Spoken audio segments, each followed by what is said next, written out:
All right, before we get to this week's episode of Wrestling Perspective with Petey Williams and myself, hold on to the house she's going, Petey, until the theme song.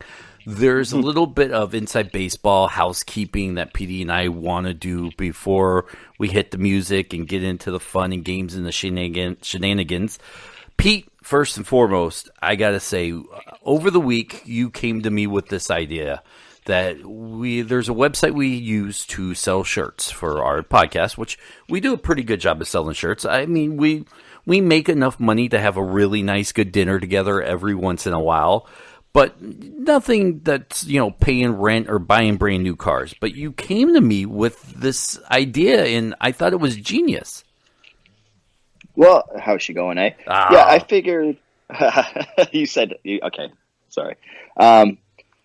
No, and that's the thing. Like, really, when it comes down to it, with you and I, Dennis, money is whatever. We could not care less about it. But we are lucky. Beside the point. We're lucky in love life. doing the podcast. Yes. But we also like, when people, wear our T-shirts and all that kind of stuff. So we've decided that, we're gonna team up with a charity, and all the proceeds from our T-shirt sales are going to go directly to the charity that we chose. Do you want to talk about the charity, Dennis? I do. It's called the Rainbow Connection. It's interesting because Rainbow Connection is exclusive to helping kids make their last. It's like Make-A-Wish, but it isn't. They do. I guess they've been around since 1985. They've granted about 3,542 wishes, about that, like that. They have these balls, Dreammaker balls, and they've raised close to $200,000. They're halfway to their funding. They work strictly on donations. They have these events year round. We don't have a relationship with them. We decided to look around and find a smaller charity that we felt like that we could help. Make-A-Wish makes a ton of money, but our cents and dollars goes to Make-A-Wish is a drop of water in a 30,000-gallon pool. There's a lot of big dogs that help those guys out. So we wanted to find a smaller charity where our cents help. Every dime helps. And that's where we came up with the Rainbow Connection, rainbowconnection.org.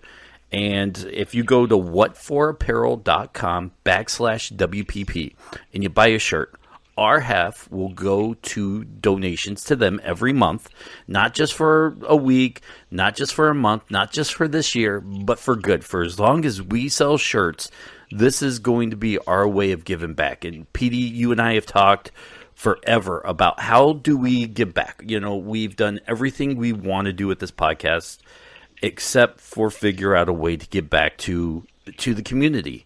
And this was a genius idea you had. And I mean, well, thank you. But this is like Make-A-Wish, but on a local level. Everybody knows we're from the Detroit, Michigan area, and that's, we're based out of. So, and when you say give back to the community, it's like our community that we live in. And we're not just, this isn't just exclusively for people that donate to, the Michigan area, but, it's something that we feel passionate about. And, it's just something we've always wanted to do, and we decided to pull the trigger on it. And I think it's going to be really good.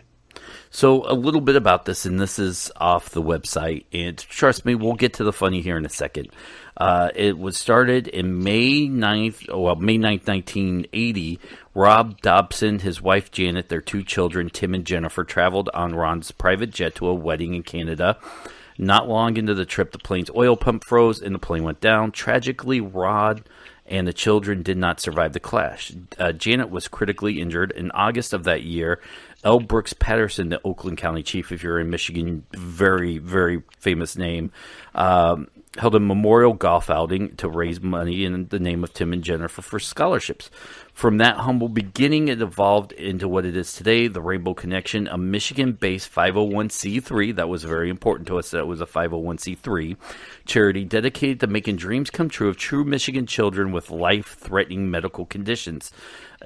Janet Dobson remains on the board of directors since 1985. They've been delivering these dreams to kids, and it's something that we're proud to call, I guess, now our home-based charity. Hopefully we'll earn enough money and, we can, as us, and when I say we, I mean you guys, the fans, because every month when we donate, we're going to donate it in the name of you, the fans, the Wrestling Perspective fans. And when you buy a shirt, send us an email, a tweet, a message telling us you bought a shirt, and we will personally thank you on the air for doing something great for the RainbowConnection.org. How do you like that, Pete? We didn't even rehearse that. No, we didn't. I was listening to you, and I'm like, wow, okay, good job, Dennis. Thanks. You can have a job outside of here, like I just. You would think someone would give me a job outside of here, wouldn't you? Yeah. So you would now, from here on out, when we promote our shirts, just know that we're not promoting to earn enough money to put gas in our car or buy each other dinners or anything like that. We're actually doing it now to give back to the community, and we hope you guys, the fans, will come with us on this journey of giving. I didn't even rehearse that either. I love it. That's like our tagline. Like, come on this journey of giving. Yeah. Like, Dennis, I don't even know. I'm like almost crying right now. You should have a job. You could be the next Morgan Freeman, I think. Let me tell you. But on a lighter note, there's the second point of business, and hopefully you don't cry through this one. But we have teamed up with Fightful.com. Now, look, Sean Rossap, good friend of mine. I read his stuff. I love the website. I would go out of my way to say their accuracy rate is about 99.9% right. I mean, they hit the nail on the head just about every time. I've turned you on to Sean Rossap. You enjoy his stuff. We enjoy the site as a team. We often, when we talk about news stories, we use that site for reference points. So to be able to team up with them, and we're still hammering out the nuts and bolts here, but ultimately what I think it is they're going to host our podcast on their website, which they have a ton of great podcasts. Sean himself is one of the head personalities over there, and I'm a fan of his. So he has my seal of approval over here from Wrestling Perspective. But let me tell you a quick little thing about Fightful. It's been breaking news in the wrestling industry for about 3 years now. They've launched a premium service, Fightful Select, which I'm a member of. I enjoy it. I pay for it. That's where you get all of your true blue news. Not rumors, not best educated guess, but it's true blue news, okay? So go to Fightful Select. It brings you dozens of podcasts each month. By the way, we are on the other side of the paywall, so we will be a free podcast over there. But I tell you, go get the Fightful Select. Go listen to the podcast from 205 Live to NXT to NXT UK to Impact. You know a thing about Impact, don't you? I know a little bit about Impact. Yes, I do, Dennis. Ring of Honor, NWA reviews. There's question shows, Q&As. There's the alternative and the dark match commentaries, exclusive breaking news, and so much more. Go to Fightful.com. Look, follow Sean Rossap. Follow Fightful Wrestling. Follow Fightful.com. We are super proud to be teaming up with them. We're going to talk about them every show, maybe highlight some of their news, PD, at least the Impact stuff, and we're really excited. So from rainbowconnection.org to Fightful.com, we're in between somewhere. Yeah, absolutely. And they do already advertise Impact stuff. Like tonight, for those of you who don't know, it's Friday night streaming, and probably I think it starts in like 7 minutes from where we're at right now, is going to be Impact on Twitch, and they're going to be streaming online with that and talking about that and all that kind of stuff. So we really appreciate the plugs with all that as well. So without further ado, let's get to the show. We have a Joey Ryan interview and a whole bunch more. Pete, guess what I'm about to do? Hit the music.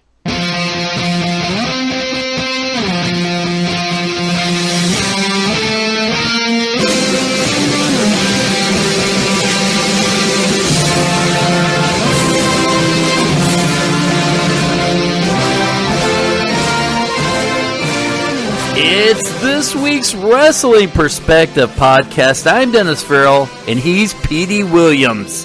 How's she going, eh? See, you should have saved it. You should have saved it. I know. I always do that prematurely all the time. Like, Dennis, I need your help, I think. Trust me, you have a lot of premature problems, and not even Blue Chew can help you there. Are we already in the Blue Chew right away? Or are we going to save that one? We're going to save the Blue Chew because. Okay, good. We're not going to prematurely talk about Blue Chew. Great. Okay. That falls in line with what you've been doing. A little bit later in the show, we have a very fun Joey Ryan interview. It should have been longer, but time constraints on his end, having to get to a show. We got about 15 good, fun minutes out of him. There was so much more I really wanted to talk to him about. Yeah, no, and I love Joey. I've known Joey for 15 years, and that's the first thing that maybe 14, who knows. But that's the first thing that we touched on during the interview, and he was just kind of reminiscing. I don't want to give it away, but yes, I could have talked for another hour with him to just reminisce and all that kind of stuff, and just get more questions and stuff, because he's really blowing up. Like, I mean, he's the man now on the Indies, I think. I don't really want to touch too much on this subject, but I got to bring it up for a second, because we both were talking before we recorded about the head scratcher of the Nick Aldis comments. Impact recently signed Willie Mack to a 2-year contract. And Nick, there's not much we can say. I did reach out to him for comment. He did not get back to me. I did not want to talk about this really without his side or point of view or what he was thinking. But here's his tweet for a second, Pete. If you ever wanted to see evidence of scheming, carny, wrestling BS, look no further. Sorry, Willie, they took advantage of you. Now, you and I have both said we don't know what that means. I can't even guess where he's coming with that. I'm guessing maybe some old school TNA bad blood there, and it may even sound like that he's not quite up to date, that the fact that Impact really has open borders as far as their wrestling contracts go. Yeah, I mean, I get along with Nick. I mean, I think prior to my retirement, before I came back, I was on House of Hardcore shows with him, or was it when I came back? I can't remember. But he told me, like, Scott D'Amore, who's the VP right now of Impact, Scott D'Amore was Nick Aldis' agent when he renegotiated his contract for his like, I guess his last contract, his most recent one of Impact. And, Scott got him a lot of money and stuff like that. So I don't really know. Just like you said, Dennis, like, I could only speculate what that tweet meant. And Willie, we don't want to really speculate either.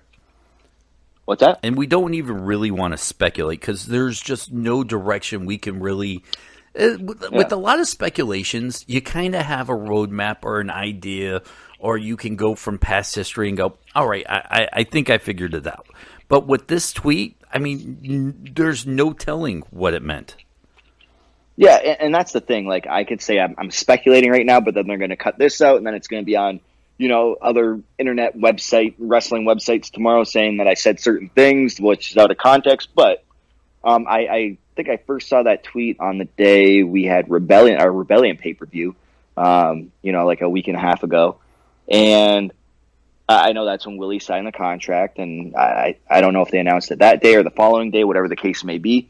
The only thing I could possibly think of is that, I think Willie was under contract with Lucha Underground, and he got out of it. Obviously, he got out of it. A lot of those guys did. But we had a working agreement with Lucha Underground where you saw a lot of those guys, like I think Johnny Mundo, who's Johnny Impact, was working for us and all this kind of stuff. So a lot of mutual agreements there. But then Willie signed, and I don't know, because Willie was like an NWA. He had one of their championship belts over there. And I don't know if there was bad blood, because now they obviously wanted Willie, I would think, because Impact wants Willie. Everybody wants Willie. I'm a huge fan of Willie Mack. He knows that. I told him that when he was on our show. And why wouldn't you want Willie? So I don't know if there's just like, hey, they thought he was going to sign with NWA, and then he signed with Impact. That's the only thing I can speculate. It's just kind of like sour grapes, I would say. Yeah, it's hard to tell, but we'll move on, because, like I said, I don't want to get into too much speculation. Another thing, Pete, I sat down and I had a disagreement with Russ from the radio show. Okay. And this is off the air. This is just him and I sitting down drinking a beer before we recorded. And he tried to sell me this line of BS that Jim Ross was the greatest commentator in wrestling. And we went back and forth for a little bit. And I kind of called his Attitude Era years a little bit hokey. And from the aspect of every week it was either a slobber knocker or, I can't believe it or Stone Cold, Stone Cold. And it was great work, but it just became redundant. And part of this was I was a WCW guy. I will admit that there was a bias there. Then he tries to tell me that, well, you could tell when Vince was in his ear and, when Vince left the booth and did this and this is why he did this. Like all kinds of excuses on why his Attitude Era stuff may not have been his best stuff. So that prompted me to sit down and put the list together of me, my bias, my top 10 favorite / greatest commentators, okay? You got them written down? I got them written down. I actually did research here. All right, so before you go into that list, yes, with Russ, I think he's getting confused with. So I would say that Jim Ross was, since the Attitude Era was the biggest era of professional wrestling history, ratings are through the roof and all that kind of stuff, and Jim Ross was the voice of that. That's why Russ was probably thinking like he's the best commentator of all time because he was in the Attitude Era. He was the voice of the Attitude Era during the tip-top time of professional wrestling. So I could see where Russ is coming from with that, but does that mean he's the greatest? That's debatable. So what's your list, Dennis? Would you put, before I get to my list, let me ask you this. Would you put Jim Ross in your top 5? I probably would. He's not even in my top 5. Okay. All right. Number 1, and I don't think there's going to be much argument, Gordon Soley. Okay. Yep. To me, that was an amazing talent. If you're a young kid and you don't know him, go listen to Gordon. He was smooth like butter on the mic. He really could tell a story without using these big words or getting you confused. It was easy listening, and he didn't talk down to you. He talked to you. That's why one of the big reasons why I like Gordon Soley at number 1. Number 2. Okay. Number 2, and this was a tough one because I went back and forth. There was probably 3 or 4 versions of my list where I had these guys flip-flopped. But at number 2 is Bobby the Brain Heenan. Yeah, that's a good one. For whatever the reason, I connected with him. When he told a story through his words, through his actions. He was one of those guys that used every little bit of being the weasel to his advantage on the mic, and especially being a manager, he really mixed those two together and found a way to make it feel like he was delivering news sometimes. Okay, yeah. No, I completely agree. I would say he's usually a color guy, not the play-by-play guy, so I would say I would rank Bobby Heenan like probably the best color guy in the business, I would say, in history. I mean, that's very, very, yeah. And I'm just trying to go through all the names in my head right now that I would think, but I would rank that up there. And I'm not asking you to make a list on the fly. That's not fair. If you want to spend this next week and think about it, we can go over your list later. I would like to say yeah, but I'd be totally lying to you. I know. I mean, we're just going to discuss this now and move on. That's right. At number 3, Gorilla Monsoon. That was really hard for me between Bobby and Gorilla. To me, it was peanut butter and jelly. I could not really think of one without the other.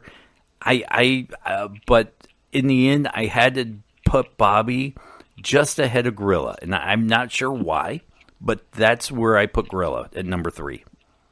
I think I know why, because Bobby, like, if you look at all the people that he did play, or that he did commentary with, they were like for years, like they were switched out from like I don't know, like Piper and McMahon and Macho Man and like Mr. Perfect and Gorilla Monsoon. He can call with anybody, so he's just so diverse. So that's why I would put Bobby. But Gorilla Monsoon could do the same thing, and then Gorilla, he's one of the best too. Phenomenal. That's why I had him at number 3. Number 4. to me was a sleeper, a wild card, but he was a voice of my generation. Tony Schiavone. I knew you were going to put him on your list. I definitely knew that. I had to. I was a WCW guy. Yeah, I would rank in my list, not that I have one, but I would rank Jim Ross higher than Tony Schiavone. That's fair. That's more than fair. But, like I said, even at the beginning of this list, bias. I am 100% biased, but I was a WCW, NWA guy before I was an Attitude Era guy. So I have to put Tony ahead of Jim Ross. And by the way, there's still a couple more names between those two. Okay, let's hear them. Number 5, Jesse Ventura. Okay, I like that one. The 80s era, that kind of, yep, I could see Jesse. I remember him calling stuff, and he was great. I remember always him saying, like, I don't think so, McMahon. He was always talking about McMahon and stuff, because those two always did play-by-play together. So, I loved it when he was with Monsoon. He's like, Monsoon, let me tell you something. Yep. At number 6, Vince McMahon. I think Vince McMahon was so underrated as a commentator in that era of wrestling. He was phenomenal.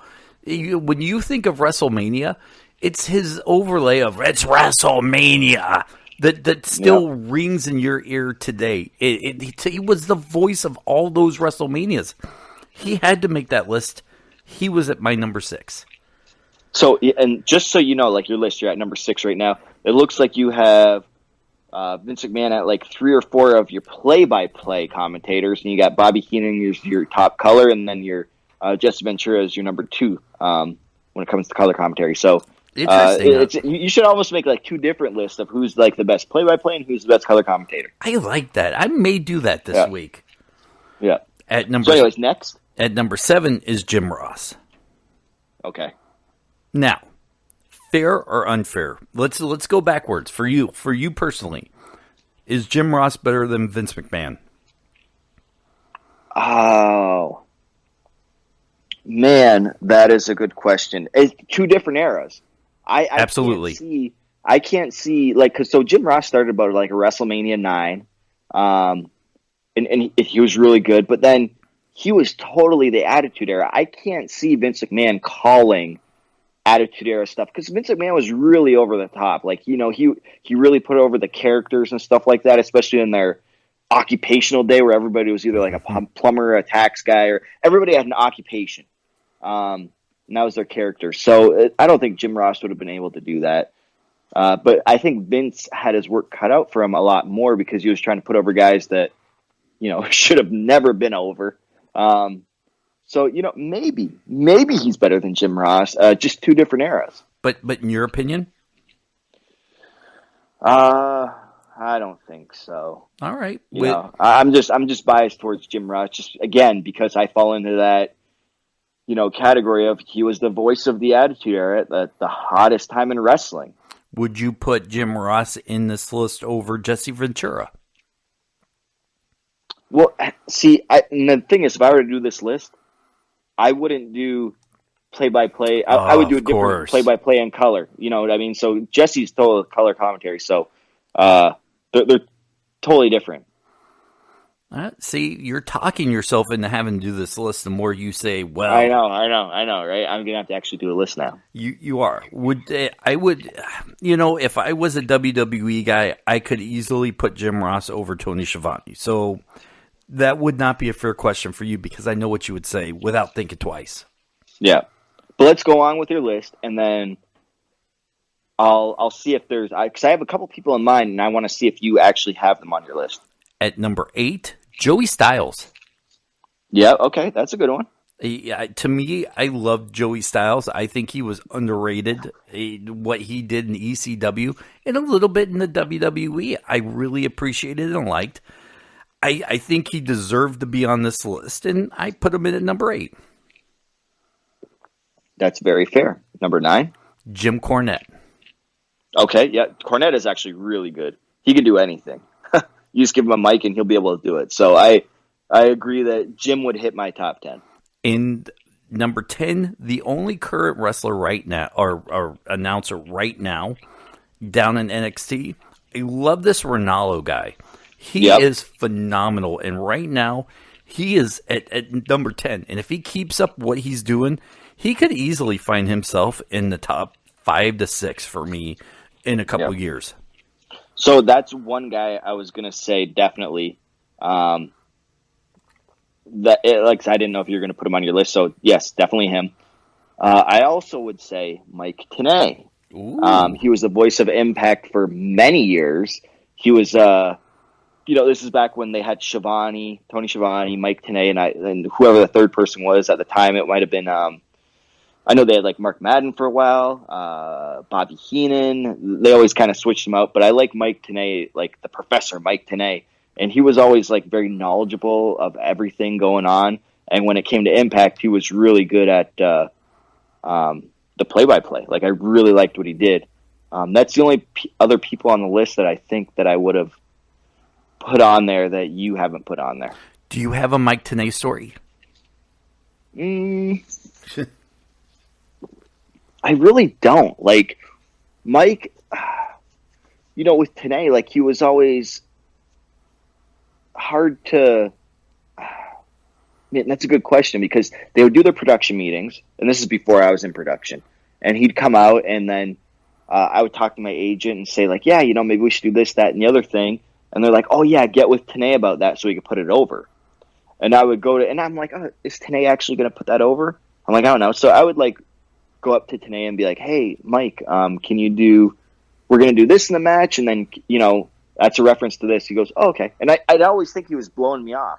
But then when I watched the matches back later on, he would actually, like, talk about that. And I'm like, God, this guy's a genius. Like, I didn't see him write it down or anything like that. Like, I don't know if he's just remembering it or what. Like, he's just really in tune with what he does. Other than that, I don't really have any Mike Tenay stories. I really don't. All right. And anybody else and I don't know, Josh Matthews, I'd like to put on this list, but I think it's way too early in his career, and he needs to do something to really put himself. Well, what? So I'll tell you about Josh Matthews. When I first got in there to Impact, when I returned, wasn't a big fan. I thought he made some minor. All the way from minor mistakes to critical mistakes, I'll be honest with you. But then I look at how this show is filmed now, and we're in the production meetings, and he is so on par. Like we film stuff out of order now, and we film so much content and stuff like that. So for him to actually make sense of it and be able to do it on the fly and all that kind of stuff, it just gives me like a whole new respect for Josh Matthews. I think he has gotten so much better since he first started with Impact Wrestling. You know what? I will echo those sentiments where I was before I got to know him, before I got to see everything he does, not a huge Josh Matthews fan. Like, I thought, come on, man. And then I sat there going backstage watching him do it. And this is a guy who is at every production meeting. He's talking with the wrestlers. He's standing right there as they do headshots and promo shots. He's helping pick out stuff. When there's tweets and digital stuff, he's right there doing all that stuff.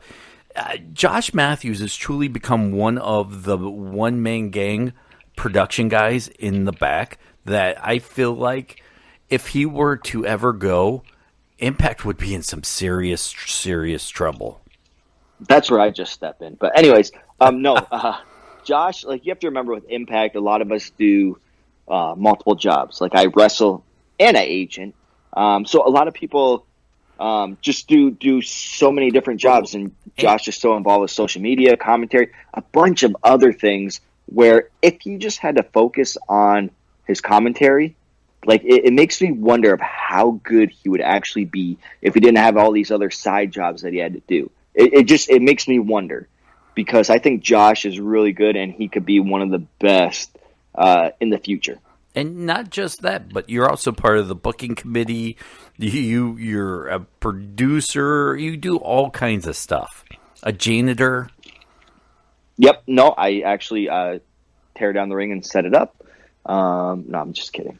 But yeah, no, I get what you mean. I mean, Impact is doing some new things right now. We're trying to make okay. I'll give you one example. You already hit your 10, right? Yes, I'm done. I've been out for a while now. Okay, so let's segue into the Philly tapings. They were at it used to be the ECW Arena. Now it's called the 2300 Arena. And it was weird. Let's take it back to Toronto at the pay-per-view.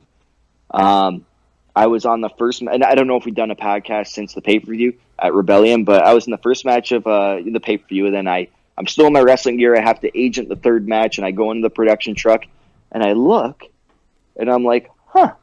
Now, our normal director is like calling the shots is Andrew Thomas. Okay, and this is really inside baseball, guys. So if you want to hear it, all right, keep listening. If not, then turn it off right now. They'll listen. They have no choice at this point. Yeah, they got no choice, yeah. Fast forward about 45 seconds. Oh, yeah, right. But you can't tell a story within 45 seconds. No, can't do it. So then Andrew Thomas is normally our director, and then Keith Mitchell is normally our producer, and those are the two people that sit in front of me in the production truck.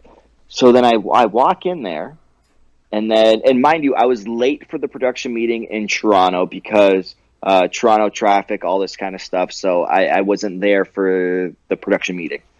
So I get there, it's the third match, and I go, huh. I turned to the music guy and I said, where's Keith Mitchell? And they said, oh, he's at AEW. I'm like, huh, okay. I had no idea he signed with AEW. So he was our producer. So he's gone. I mean, he's been producing since for 30 years, maybe more. So I'm like, okay, so Andrew Thomas is sitting in Keith Mitchell's spot, so he's the producer now. And I see this guy that used to be our TD, which is our technical director. Now he's in the director spot. And I'm like, okay, I don't really know this guy. And he's never directed before. I know he does a lot of MMA stuff, and he's really good at that. But MMA is a lot easier to direct because all the action is always just in the octagon. So it's a little different for him. And the first night was a little rough. I'll be honest. It was a little rough because we're doing a live show. If you miss a live shot, it's done. The next day at TV tapings, a lot better. I really wish that we would have had like a TV taping rather than a live pay-per-view for his first directorial debut. But it didn't happen that way. So it was kind of interesting how that happened. So he also, so he's the director. He also is continuing his job as the technical director, meaning he has to do two jobs at once, which is unheard of. If anybody's listening to this right now that knows what a technical director does and a director does, they would be like, that is so ridiculous, it's impossible. Well, he did it, and I give, his name is Rick. I give Rick all the credit in the world because he was doing two jobs at once on a live pay-per-view. Kudos to him. Good job, Rick. Wow. What was the mood like when you talked to somebody about Mitchell leaving? Was it kind of like, oh, I won't get those guys, or congratulations, move on? Because I've heard a couple other companies are not happy with I don't know if I want to use the word poaching. I guess if they're free to go to AEW, then their contract's up, or they didn't have an ironclad contract to move on. So poaching may not be the right word to use, but cherry picking maybe of some talent that I don't know if if it's like an unspoken off limits, like, hey, you can go after some of the talent, but when you start trying to steal our directors and agents, ooh, those are fighting words. Yeah, I mean, we could call it poaching, cherry picking. It's all the same thing. They're like, they know Keith Mitchell is good. He's been doing it for, heck, Cody was probably, Dusty, his dad, probably had Keith Mitchell as a producer in his stuff. I mean, he's been doing it forever. So they know he's good. They know he has what it takes. So, yeah, I mean, it's a loss for us. But what's really good is that I remember we were in Mexico late last year, and Tommy Dreamer stood up and he's like, "Hey, man, we're the land of misfits." I mean, that's what we are. I mean, we're people, go to different companies and stuff like that. We're the last ones left. This is like truly the ECW of modern era. Like, because if you look at ECW's history, like Vince or WCW or whoever the case may be, we're always picking all the top talent, and they'd have to build new talent, which is good for the talent because, you know, if somebody gets picked, guess what? Somebody else has to step up. And, you know, heck, maybe I'll be the next producer or director. Hey, Dennis? Well, it looks like you're not going to be the next champion of anything there right now, which... Oh, come on. No. Come on. No, hang on. That's not a knock on you. You know, every once in a while, I like to complain about something with you. And maybe part of this is I'm friends with you. Best friends. BFFs. We do each other's hair and talk about boys and pillow fights some nights. All the time. All the time. But right now... And I talked to Dave Chris about this when Dave and I were golfing about you. And, you know, I don't know if he started it or if I did, but we were talking about how you were one of the last kind of original TNA guys. You were there from the beginning. You may not had the same arc as Samoa Joe or AJ Styles, but your history within TNA has been pretty iconic if you think about it. Team Canada always gets spoken. You're a 2-time X Division champion. You've had some amazing moves. The Canadian Destroyer has been a staple of TNA. And you have your history or your time there has just been thrown away sometimes. And this is me as a friend talking. We're not criticizing anybody here. And as a friend, I would love to see them give you, and I don't want to use the word a farewell tour because you could wrestle 6 more months, and you've talked about it on the podcast. You came back for another run. You don't know when the run's going to end. It could end in 6 months. It could end in 2 years. You don't know. But I would love to have seen them give you at least a proper storyline arc. You wrestled for the World Championship once. You allowed Eli Drake, the only person you openly talked about how you allowed him to kick out the Canadian Destroyer. You have these great moments, but I would love to have seen them give you one more run with the X Division belt. Even if they use you to prop up and bring up another guy, it just breaks my heart that you do so much, and it's almost like it doesn't get acknowledged on the air. Yeah, I would agree with you, Dennis. You know, and there is some, you know, not discrepancies, but like, you know, there's some butting heads and creative because I know Tommy Dreamer thinks the world of me. He's like, I think you have so much left in you, and I feel like they don't utilize you the way that you should be utilized. Like, you know, because, you know, we step foot into Canada, and it's like, you know, the roof blows off the place. Like, people are singing your national anthem and all that kind of stuff. He's like, I feel like you have so much life left. But D'Amore also knows that I don't want to wrestle full time. Like, that's just a personal choice. I don't want to wrestle full time. And to be a champion and all that kind of stuff, you got to wrestle full time. It's just, my goals have changed in life. Like, I would much rather get in there with like an Ace Austin and teach him and allow him to beat me. I can get beat every single night. Every Friday night on Impact, I could get beat. And you do. And then, yeah, and I do. You do. And you know what? If you said next month, like, oh, Petey Williams won a number 1 contender spot and he's going to face the world champion or the X Division champion, people would be like, oh my God, he might win it. A lot of people on the roster are like, you wouldn't think they could do that. But that just goes to show, like, hey, I can lose 10 matches and win 1, and I could still be in contention for it. A lot of people, if they lose, it hurts them.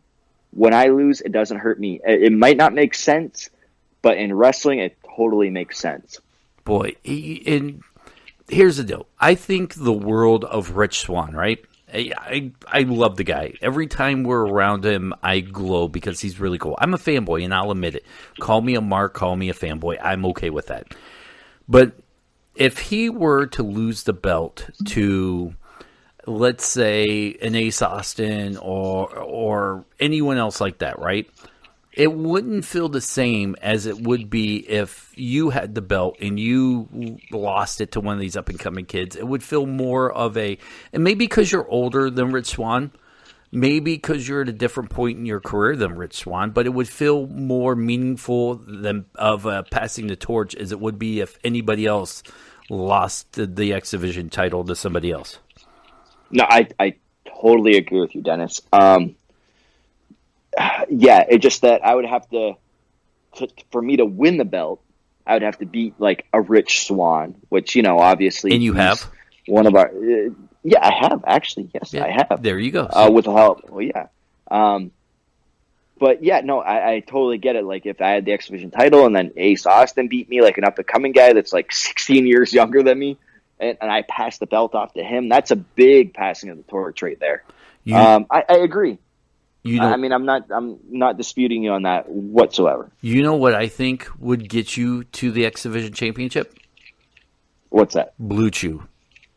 Oh man, if I took Blue Chew and I climbed that like Ultimate X, I mean, I would never lose my grip. No, I mean, I would just climb all the way there, then grab the belt or the X, whatever it is, and I mean, it's game over if I had Blue Chew. Listen, I think before the next set of tapings, you should pop some Blue Chew, walk into that creative meeting, and just go, "Hey boys, I'm back," and see the looks on their faces, because that's what happens if an ordinary guy like me takes Blue Chew and I walk into the room. I'm changing the booking decision.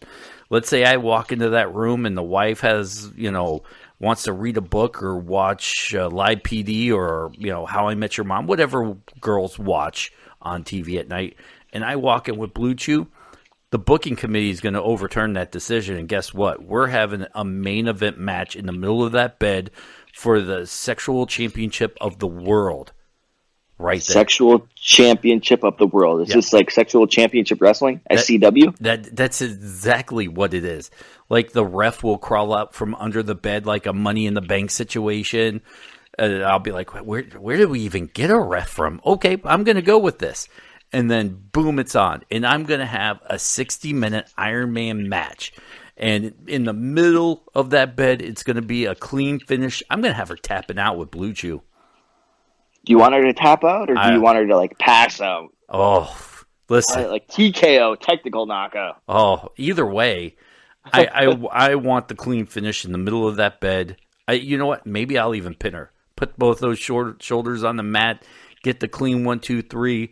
Call it the Montreal screw drop in Detroit. I mean, I would love to see. I would actually pay money to see it. But you know what? You don't have to pay money to see it. Because isn't our Blue Chew free, Dennis? Well, you are giving away the people's first order for free. All they have to do is go to BlueChew.com. Use the promo code PERSPECTIVE. When you use that promo code, Petey will personally send you a free order.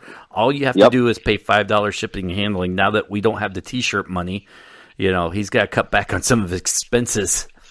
Yep, T-shirt money goes to Rainbow Connection. So just please pay the shipping and handling, and we'll give you the Blue Chew for free. Then you could be the main eventer all night long in your bed. All night long. Maybe a little, Marvin Gaye in the background. Let's get it on. That's right. I know that song. Yeah. Or who was that? Miles? No, not Miles. That's the ref. Who was? Let's get ready to rumble. That was Michael Buffer. Man, why am I? Yeah, Michael Buffer. Oh, let's get ready to rumble. Could you imagine Michael Buffer standing out in front of your yard like John Cusack with the mic over his head, and he's like, "Yeah, the stereo." Yep. And that's how the match in your bedroom begins. Let's get ready to rumble. Listen, for the thousands in attendance and the millions watching worldwide. That's right. Let's get ready to rumble. Blue Chew is made with the same active ingredients as Viagra and Cialis, so you know it works. It's chewable, so it works twice as fast. Made in the USA, so it's cheaper. No awkward doctor's visits unless you're into that kind of thing. Hey, cool for you, but you can get it via the website, so go there. They'll send it to your house, discreet package, because nobody wants to drive by and then see like a package thief trying to steal a big blue box that says, penis pills. So penis pills. Yeah. And the same active ingredients as what? Cialis and Viagra? Yeah. Oh. starting to. Yeah, you would think that I would take Blue Chew, right? Well, one of us does. Because I do. Yeah, that's right. Because I do. So there you go, guys. So help support the show. With that money, we're keeping because we're trying to save up for a yacht. Yeah, that 1,200-foot yacht that we wanted. That's right, the Blue Chew yacht. Blue Chew yacht. We're gonna name our yacht Buoyancy. What do we name it? Buoyancy. Okay. Because it stays afloat. Oh, I get it. Thank you. God, I was a little bit late on that one. Yeah. I'm usually pretty good at it. Okay. Do you want to try that again?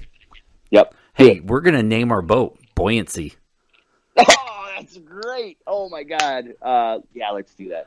All right. Yeah, let's wrap this up. We've done the Blue Chew ad. We've talked about my crappy top 10 list. We've talked about the amazing relationship we have with Fifel.com, the rainbowconnection.org. We didn't promote, so we'll do Joey Ryan in a second. You'll just have to listen to us promote our stuff real quick. And then the great Joey Ryan, like we've actually had him locked in a closet until this moment. So whatever you're about to hear was recorded live.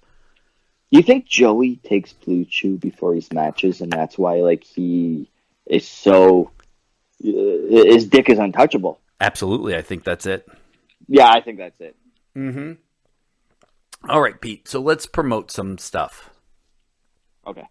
You first. Well, you can find me at iPetey on Twitter and as well as on Instagram. I have T-shirts as well, and you know what? If you buy any of my Canadian Destroyer T-shirts, I'll also donate that to the Rainbow Connection. Oh man, that's awfully nice of you. Only if you buy it through the website, though. Yeah. So it's pro. Well, mine are different. I know we have ours with the Wrestling Perspective, but then mine is prowrestlingtees.com/Petey Williams, and then I can donate that as well. Oh man, that's amazing. We're in a giving mood, and I think that's what makes our podcast so good. Is that we are. Can I put us over for a second? Do it. We are cognizant of how lucky we are, and I'm fighting a cold, so sorry, guys. How lucky we are in this industry. You're a pro wrestler on TV. There's only a certain amount of people that really get to do that. You know what? The podcast has blown up bigger than we both thought. I have a real job that pays me very well. Life is great. And when you approached me and said, I feel like we need to give back, I was right on it with you, man. Yeah. And I mean, there's nothing better than that feeling. I mean, there really isn't. I really don't know what else to say about it, Dennis. I really don't. Well, if you enjoy this podcast, you can hear it at Fifel.com. I'll get you the / and stuff when that becomes available, or you can subscribe at WrestlingPerspectivePodcast.com. Anywhere you get your podcast, that's where we are. 2 weekly shows. You have this, and then you have the replay of the radio show, commercial free. Presented by SB Nation, heard on over 100 radio stations all over the United States. If you hear the show on a radio station, let me know. We really appreciate it. If you buy one of the shirts, email us at wrestlingperspective@gmail.com and tell us your name. And the next time we record, we will give you a special shout out for helping support rainbowconnection.org. Gosh, what else is there? We've got the t-shirts. whatforapparel.com/WPP. That's where you can do good for a community and a kid in need. So, Pete, are you ready? Now that we've gotten a little bit mushy, it's time to, get a little bit hard. Yeah. You're not kidding. The King of Dong style? Man, was this... Is that what he says? Yeah, was this the stiffest interview you ever had to do? It was probably the stiffest interview I ever had to do. But no, I mean, I love this guy, Joey, but let's just get on with the interview. All right, here we go. All right, Pete, I'm really excited for this interview because here's a guy that I changed opinions on through the years, and he changed the way indie wrestling has been seen and viewed and the things you see in the ring. Wow, because of you, we now have Joey Ryan on this podcast with us. Joey, how's it going, eh? I'm doing well. How are you? We're doing good. No, Joey. First, I was mentioning. Sorry, before you get into questions, I was just thinking about this. We've known each other for probably gosh, 13, 14 years now, huh? Probably '04. So I would say 15 years, maybe 14. Wow. Yeah, you're right. Yeah. Yeah, wow. I was just thinking about that earlier today when we set this up. Yeah, and I'm like, man, we've always just ran into each other at like all over the place. It was actually because of you. Is the first time I flew out to California, and you probably don't remember. Right. Let's see. This is my first question. All right. Do you remember the first restaurant you took me to in California, and who was there with us? The first restaurant I took you to. Yep. Fast food. I don't place. remember. I mean, I would assume it'd be like In-N-Out or something, but maybe not. Oh, that's a good guess. It was Chipotle, right? Chipotle. Oh yeah. And do you remember what happened? Chris Sabin, and he got sick all over the place. I can't vaguely remember. I mean, this is like again. I get 15 years I get ago. I get hit in the head a lot too. You know. Yeah. Got that CTE going. That's not my real first question. My real first question is, all right, so PWG, that's where I first started working in and all that kind of stuff. What about this, this new promotion you have going on, bar wrestling? Yes. Yeah, so talk about that. When did you get started and all that? So we're coming up on the 2-year anniversary of that. It was these guys from out on the East Coast that run a show called Violence and Suffering, were wanting to do a show out on the West Coast, and they kept hitting me up asking if I could help them, run it, promote it, and I was always like, I did that with PWG. I just kind of like I just don't really want to get into the promoting side of it anymore, and then.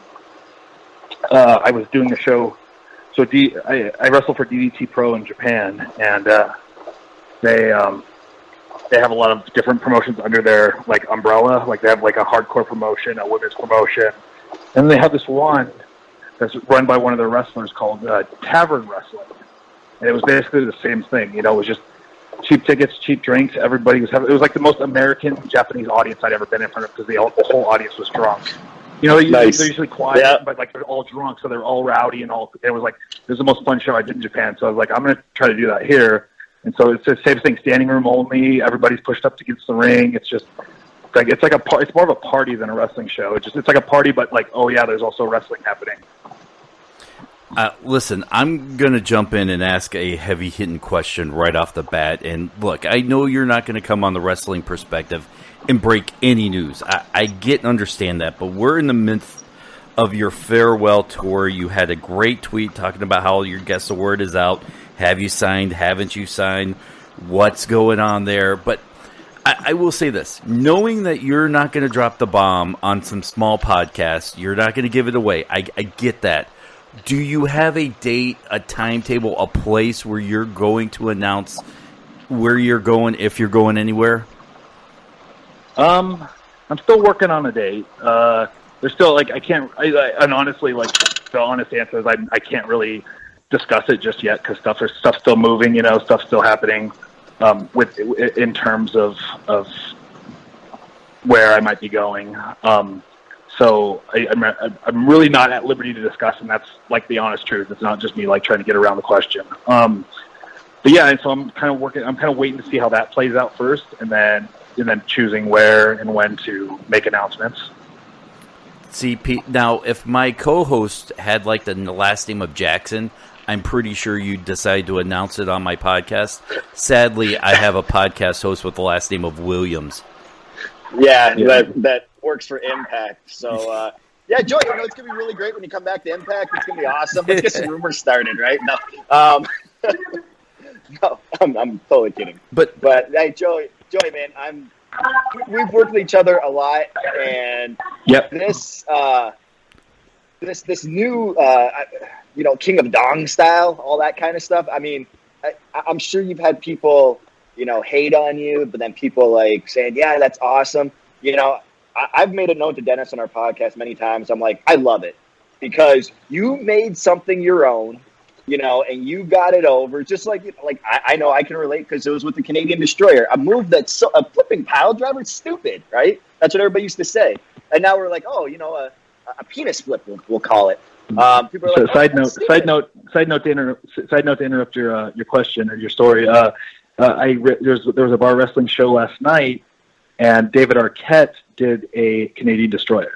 Of course, who hasn't, man? So he's Right. going to owe me royalties. But, so my question is, when you got the penis flip, like, A, how did you come up with that? B, I'm so happy that you got it over. I mean, I'm one of those guys that love it because I know, you may not think now, but years down the road, people are going to be stealing that move from you. I mean, do you agree with me? I mean, there's a good chance. I mean, some people already have, but the good thing about it is it's kind of like the Canadian Destroyer. Everybody gives you the credit for it. So the same thing is when somebody does it now, everyone's like, oh, that's Joey's thing. So it's not they're not really losing the notoriety for it when someone else does it. Yeah. But what made you think like, oh, this is gonna be great? So again, it was in DDT Pro in Japan, and truth be told, it was my opponent. My opponent was Dan Ciucudino. He came up with the idea, and I guess it's kind of a recycled spot for him, and he's done it a few times. But when I did it, that's when the clip hit the internet and it went viral. So that's what I became known for because once I did it and the clip went online, the next day it was on ESPN, it was on The Soup, it was on David Colbert, it was on a bunch of different. It was like all these media outlets were covering it. Stephen Colbert, sorry, and yeah, so it just became like a thing, and I was like, okay, cool, I'm gonna get 2 or 3 months out of it, and now it's been almost 4 years. It's been 4 years, really? December, wow. I did the end of November 2015, and then the clip went viral the beginning of December. Wow. I would jump in and say you would be on the Mount Rushmore of indie wrestlers who helped shape indie wrestling into what it is today, rejuvenizing the whole industry. You are very polarizing with the dick flip move. As Petey said, some people like you, some people don't, but people can't deny the impact that move that you've had, turning that into something. And you can say you can bring comedy back into wrestling, but you've guys like Orange Cassidy now is on the rise because he's doing stuff kind of like yours, but not the dick flip. Do you understand, at least right now, since you're living in the moment, the effect that this move has had on the indies? Well, I'll tell you, the best compliment I probably ever received was a person on Twitter tweeted me, and he said that I'm like Thor Ragnarok in a world of Justice League, meaning that I bring fun and and creativity to it rather than just trying to be serious about it.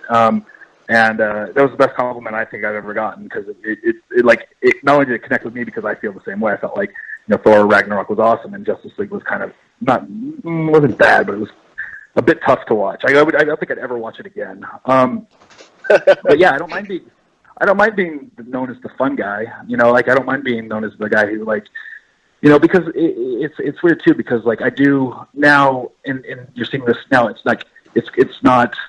And I guess maybe Santino did it a little bit too when he started doing the Cobra in WWE because it was a finishing move, even though it was comedic. Now, the dick flip, I don't do it for comedy purposes. I do it. It's like my pedigree. I hit it and I want to win the match.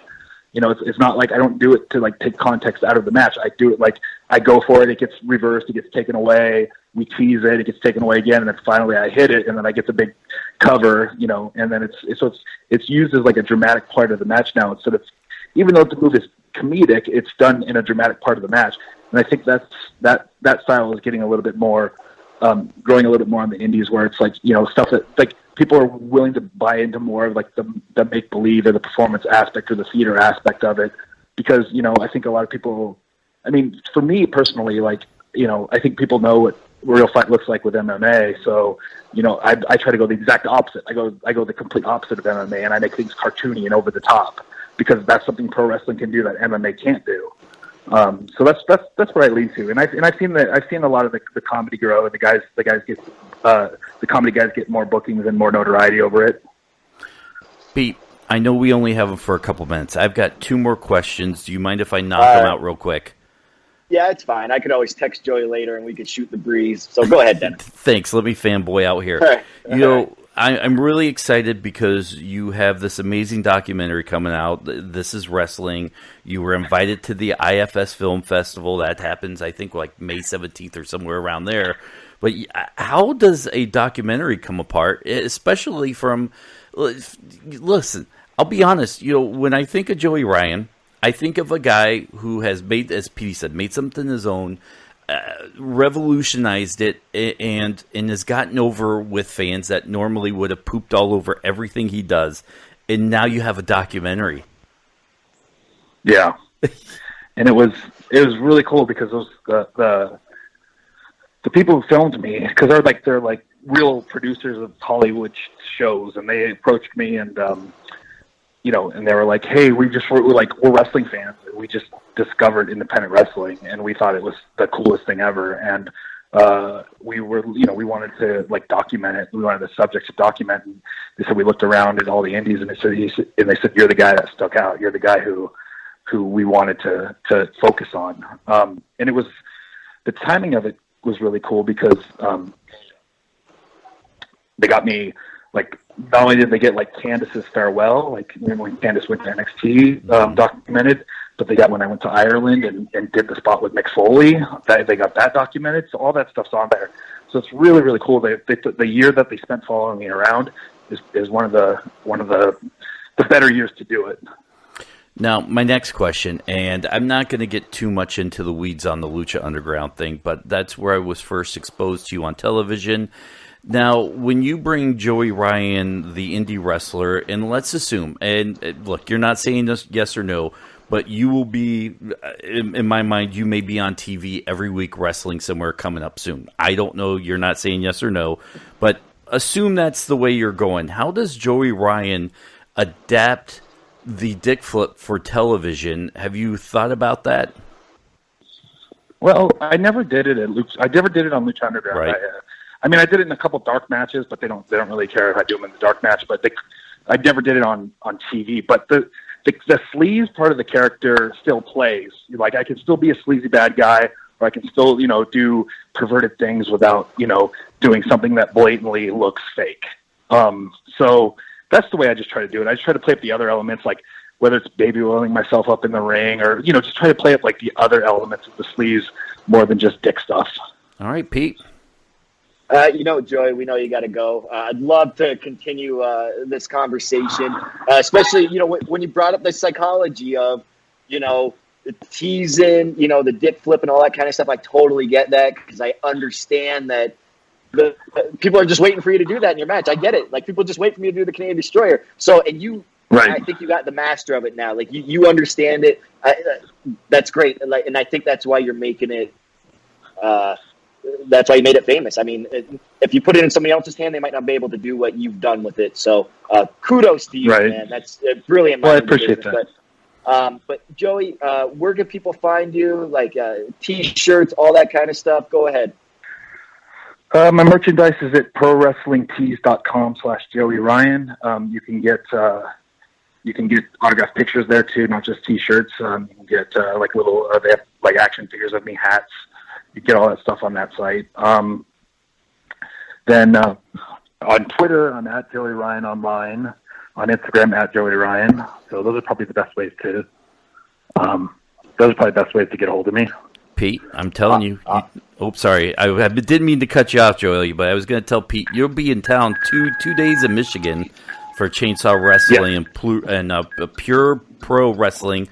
Maybe Pete needs to get a babysitter and come out and see this live. You know what? I think they contacted me.